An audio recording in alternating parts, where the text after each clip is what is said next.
Somebody asked me, what do I think about Hsk Books?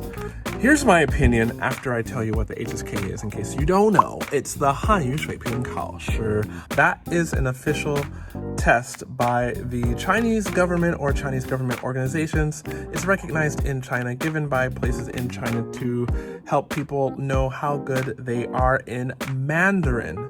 And really, there's only two kind of people that need to study and do this test. But before I tell you those two kinds of people, let me tell you what I think you really need to do to decide what book you need to be using.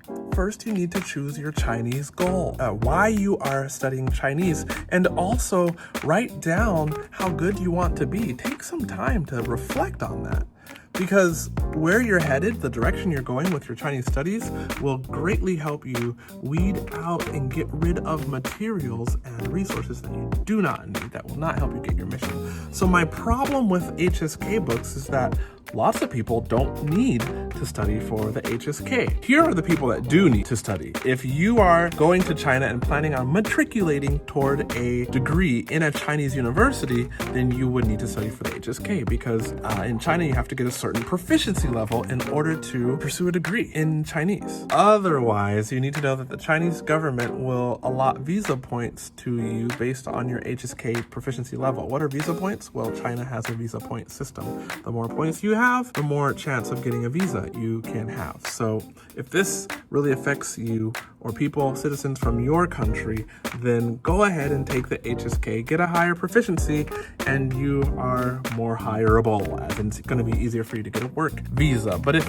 you're not in one of those two situations, I don't think you need to worry about the HSK, and it may even be a waste of your time. Here's why. Because HSK, which is not the correlation between HSK stuff and real life, not all that high. Yes, it's high if you're going to be reading books, but if you care more, like I do, about communicating with Chinese people, then the kind of language in an HSK book, which prepares you for an HSK test, is a bit different from communicating with real people, because there's going to be a lot of grammar. You're going to be tested on grammar structure, grammar rules, the minute meaning between words that have similar meanings. I get asked questions like, well, what about these words that have similar meanings?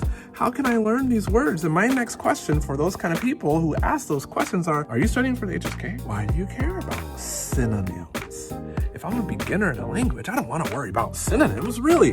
And so why spend your precious time on that? Better to go get a book, if you need a book, like Integrated Chinese, that one's pretty expensive, but a beautiful textbook, or even Living Language Mandarin is much cheaper, and both are a good solution for learning Chinese. However, if you've watched to this point and you still want to know about how to learn the HSK exam and study for the HSK, then click or tap the screen right there, and there are 3 videos that will give you a lot more info about why you need the HSK, and also I taught you exactly how to pass the HSK. Go there. I'm Kwadwo.